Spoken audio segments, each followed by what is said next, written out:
Donald Trump making his first appearance at the RNC convention. You see the new video here just 2 days after surviving his assassination attempt. He entered, as you saw, his fist waving in the air, much like he did Saturday night, with an arena and into the arena with a bandage on his right ear. Let's show you a live look tonight inside the convention center there. A lot of activity. It's still buzzing at this hour tonight. Trump's newly announced running mate, Ohio Senator J.D. Vance, joining him in Milwaukee officially. Investigators have now accessed the phone and laptop of Thomas Crooks, the shooter here. After reviewing his search history and interviewing family and friends, there is still no clear motive to speak of tonight. Crooks' parents are cooperating with investigators. They say their son didn't show any obvious political leanings leading up to Saturday. The Pentagon also saying he was not affiliated with any branch of the military. Brand new reporting here now saying there were 3 snipers stationed inside of that very building on the property of where the shooter was on top of. That, according to CBS News. As for the 2 men critically injured, James Copenhaver and David Dutch, they are recovering tonight and are said to be doing okay. A Trump-sponsored GoFundMe page has now raised more than $4 million for the victims, including the retired fire chief in Pennsylvania, Corey Compatore, who was killed. The director of the Secret Service, Kimberly Cheadle, says she has no plans to resign right now, even with growing calls for her to do so. Earlier today, GOP Congresswoman Lauren Boebert introducing a bill to prohibit federal funding being used to pay her salary. Right now, the famous rapper and producer is at a New York City detention center. The judge today denying his request for bail after he pleaded not guilty. Attorneys for Sean Diddy Combs now plan to appeal that decision. The indictment here alleges 16 years of abuse and crime. He allegedly gave sex trafficking victims party drugs during sex performances that sometimes lasted for several days. They were known as freak-offs. Investigators finding guns, drugs, and large amounts of lubricant during the raids at his homes in both Los Angeles and Miami, Florida. Another key piece of evidence here, CNN's exclusive surveillance video you're seeing here allegedly showing Diddy beating his former girlfriend. They say it shows a persistent pattern of abuse toward women. The music mogul's attorney arguing today otherwise. Mr. Combs is a fighter. He's going to fight this to the end. He's innocent. He came to New York to establish his innocence. He's not afraid. He's not afraid of the charges. He's been looking forward to clearing his name. Investigators interviewed more than 50 witnesses and say they have now obtained video that shows some of the forced sex acts that Combs is now accused of orchestrating. Ryan? The president tonight vowing the United States will, quote, take over the Gaza Strip, and he did not rule out sending in American troops to secure the war-torn region. This was not a decision made lightly. Everybody I've spoken to loves the idea of the United States owning that piece of land, developing and creating thousands of jobs with something that will be magnificent. Now, Trump did not answer questions directly about the legality of taking over a sovereign territory of approximately 1.8 million people. Plenty of fierce pushback tonight, some calling this ethnic cleansing. This is not normal diplomatic talk. This is not what we expect out of leaders. This is what we expect out of mafiosos, who are interested really only in their own power and extending it by taking over what belongs to others. Now to Capitol Hill tonight, lawmakers on both sides of the aisle responding here. Texas Republican Congressman Brandon Gill writing on X, President Trump is bringing peace to the Middle East, just as he promised. Democratic Senator Chris Murphy of Connecticut writing also here, he's totally lost it.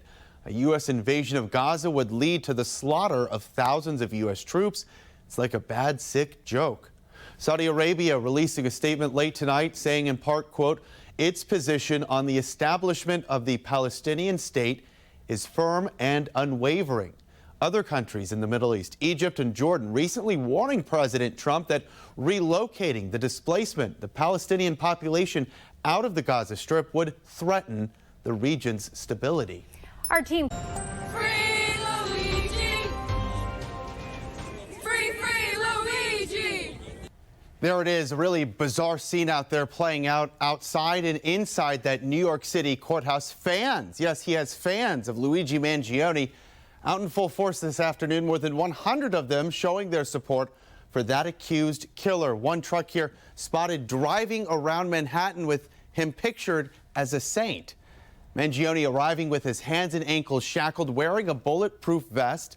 The judge denied a request to remove the chain, something his defense team argued is unfair. I don't understand what this show of danger is for. When I go visit Luigi at MDC in Brooklyn, I sit with him. He is unshackled. He walks around freely in the visiting area. We sit in a room together without law enforcement hovering over us.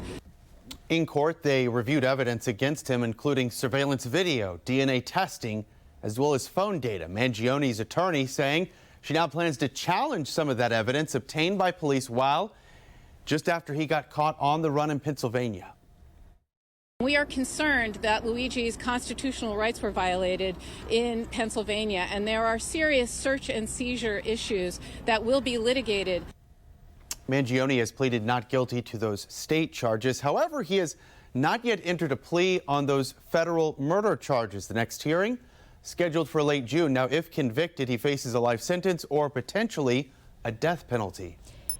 Didi, within the last 90 minutes tonight, evacuation orders have been issued in the Hollywood Hills area. That's really the heart of Los Angeles. The so-called Sunset Fire now burning just west of the Hollywood sign. Firefighters are in the air right now, finally able to drop water from above in what they're calling an aerial assault, because thankfully those winds are dying down tonight. Let's show you the map here. There are now 6 major wildfires across Los Angeles County. 4 of them remain at 0% containment. It's forced more than 150,000 evacuations so far. The largest one here, the Palisades Fire, with more than 15,000 acres burned. More than 1,000 buildings so far destroyed, and at least 5 people have been confirmed dead. Officials warn those numbers, sadly, are likely to increase. In the Palisades, we were at a deadlock and the fire came down on my car on both sides. And the firemen started running in between all of the cars, screaming, "Get out and run, get out and run." And people just abandoned their cars, and people running down the streets with their babies and their dogs and running towards the ocean.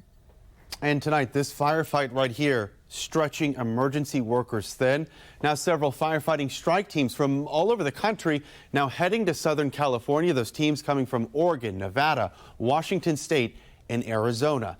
About 17 million people right now living across Southern California are now covered by some sort of smoke and dust advisory due to the wildfires.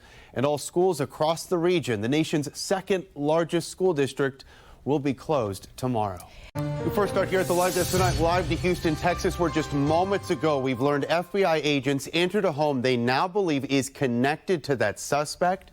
Investigators will soon comb through the property, at least for the next few hours. They're also interviewing multiple people who they believe knew him, hoping to gain any potential leads into any co-conspirators in this case.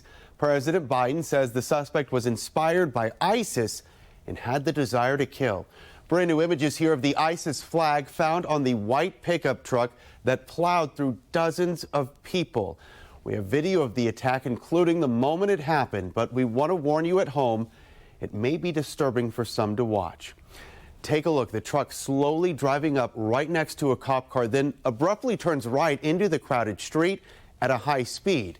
This video showing us a different angle here, people running for their lives as the suspect drives right there, right onto the sidewalk, narrowly missing a woman and 2 others. One witness describing all that chaos.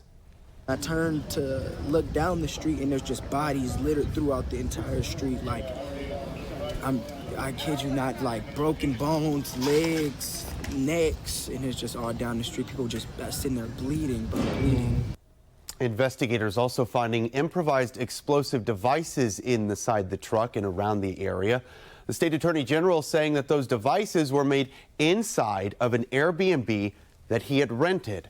Let's go live out tonight to Capitol Hill, where the FBI says they will brief Congress on the attack tomorrow. And just today, some members calling on DHS Secretary Alejandro Mayorkas, as well as FBI Director Christopher Wray, to publicly testify. Shocking and disturbing body cam footage has been released of correctional officers fatally beating this inmate right here, 43-year-old Robert Brooks, at the Marcy Correctional Facility located in upstate New York. Now, we do want to warn some viewers may find this footage extremely graphic. In this video, Brooks is seen on a medical exam table with his hands handcuffed behind his back, being repeatedly punched and kicked by officers. It's unclear why they chose that level of physicality. Happened on December 9th. He died the next day from his injuries. 4 officers had their body cameras powered on, but did not activate them, so the footage was recorded without audio. The family has reviewed the footage and found it devastating. The police community also in shock tonight. That is just wrong. That's a crime being committed. That's more blows.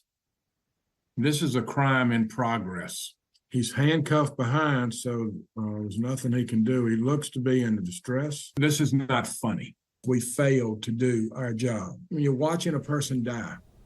Governor Kathy Hochul has ordered an internal review and is urging that all 14 officers involved be fired. The Attorney General's office says they will use every possible tool to investigate the death thoroughly and swiftly. A 2022 report into Marcy Correctional found that 80% of inmates surveyed had seen or been subjected to verbal, physical, or sexual abuse by prison staff, with 67% seeing or experiencing racialized abuse. But first, Ryan Smith joins us at the live desk with the latest arrest made in the case just hours ago. Breaking tonight, late developments here. The father of the accused Georgia school shooter, Colt Gray, was arrested today. You see him on your screen here. That is Colin Gray. He is now charged in connection to his son's alleged crimes, including 4 counts of involuntary manslaughter, 2 counts of second-degree murder. Authorities say he bought the AR-15 style weapon as a Christmas present for his son.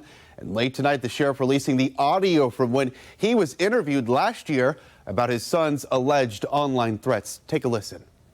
Do you have weapons in the house? I do. Are they accessible to him? They are. I mean, there's nothing loaded, but they are down. Okay. We do a lot of shooting. We do a lot of deer hunting. He shot his first deer this year. Yeah. Okay. You know, so like I'm pretty much in shock, to be honest with you. Well, I'm a little pissed off, to be even really honest with you. If that is what was said. Now, investigators searched the family's home today, finding documents that they believe the 14-year-old wrote referencing past school shootings. Gray was just enrolled in that school district 2 weeks ago. The 14-year-old will be in court a few hours from now, tomorrow morning. He will be tried as an adult, and at this hour tonight, still no clear motive behind that mass shooting.